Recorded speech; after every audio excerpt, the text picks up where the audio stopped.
Alright guys, so today we are at Cliff Cave Park here in St. Louis, Missouri. And we're going to be looking for some snakes, some frogs, maybe some box turtles prior to them going into hibernation. It should be a lot of fun. There's a lot to look through. We're going to first go to the cave and work our way down the river.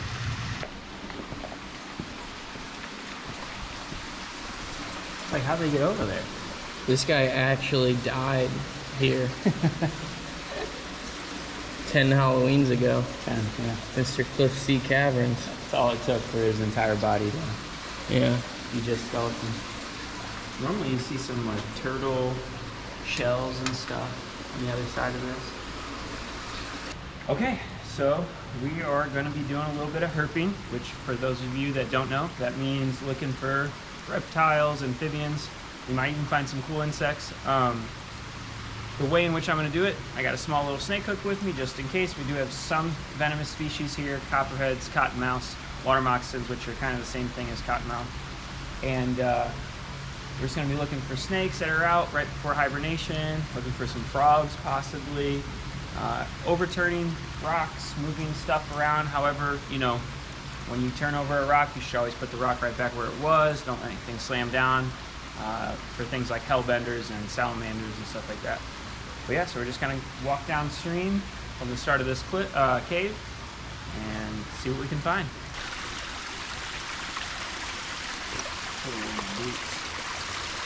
Look how clear that is, though.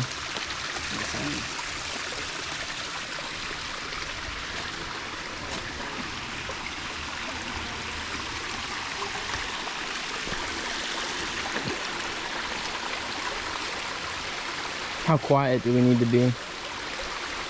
How quiet do we need to be? Yeah. Not too quiet. Normally snakes aren't listening to much. The frogs, though, they'll get spooked. They don't hear anything. Sometimes they sit around in all these weeds.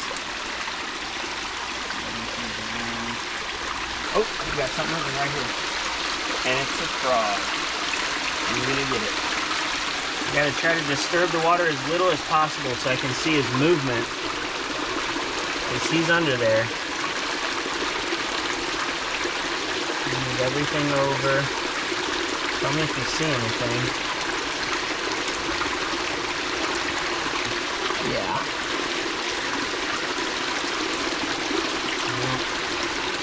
Oh well. We did.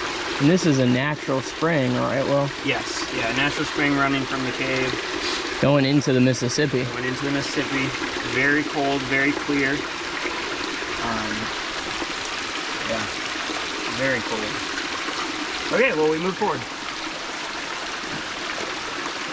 It's part of the herping game, you know? It is, summer babe. I'm looking to find maybe some garter snakes or rat snakes. Some, most likely bullfrogs or green tree frogs of some sort of Missouri name. Turtle would be awesome. A turtle would be really cool, but that would be more around on land. So we're going to start here, though.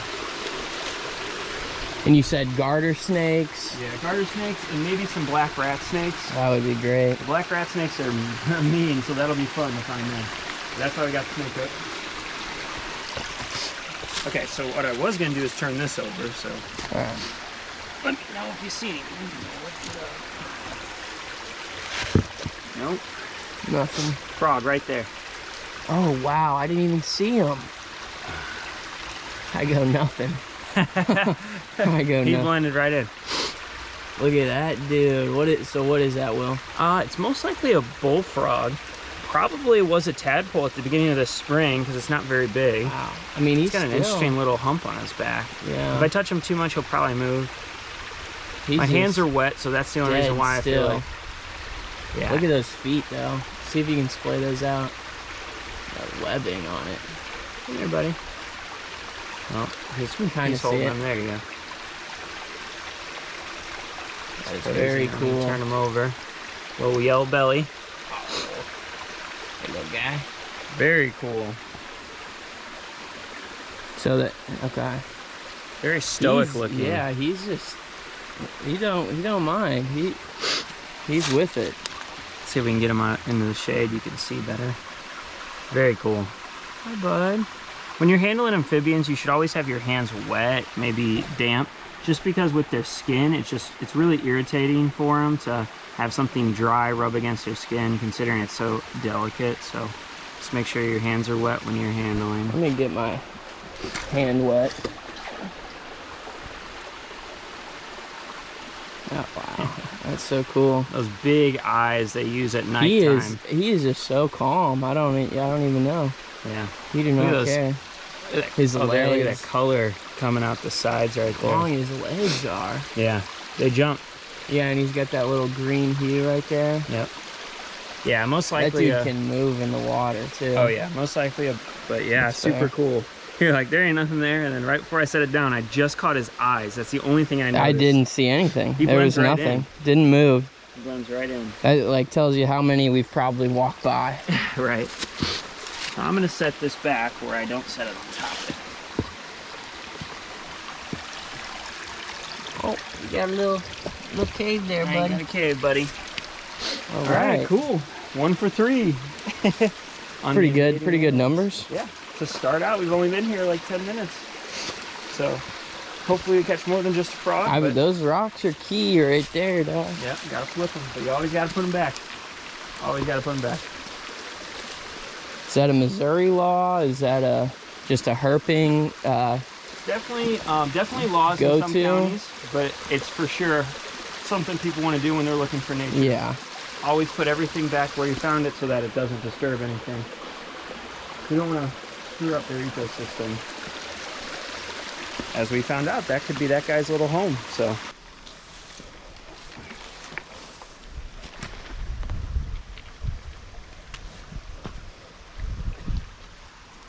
Just another frog.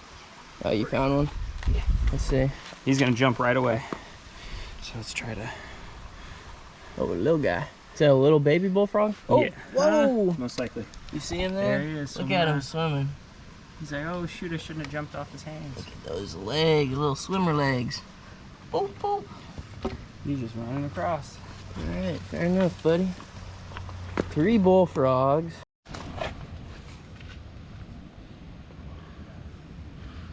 Come on, buddy. Come on. There we go. Ooh. All right. Look at that. What is that, Will? Most likely what they call like a brown fence lizard. Brown fence. And look at that, we found him on a fence. It's definitely like just hatched out this spring. How big do they get? About 3-4 inches. It's a Not good much. find. It looks really cool. Sometimes the males get got color. a cool little pattern there. Yeah, sometimes the male get like blue colors on their scales and stuff. Oh, he's so calm. I know. That's awesome. He knows we're just hanging out. Look at them little paws. Boop, boop. He's like, you let me go, I'm gonna jump. He's actually probably wants to try to play dead. He's like, I'm dead, don't eat me. Here, get him in the, you try to get him in the light there. Is there some better light? See if you can get your phone out. It's in the top pouch of my bag. My hands are sweaty. Yeah, no, that's a good shot of him. That's awesome. Oh, he gone. He gone. We'll let him go. Awesome. Oh yeah. Yeah, that's a good find. All right, cool. Nice seeing him. I was just setting my backpack down so that I could. I just turned the camera off too. Yeah. All right, guys. Thanks for tuning in. Make sure if you aren't a subscriber to subscribe, like, comment what you thought of the little herping adventure. This is video 1 of many to come as we look in the Missouri native woods for reptiles and amphibians. Thanks for tuning in.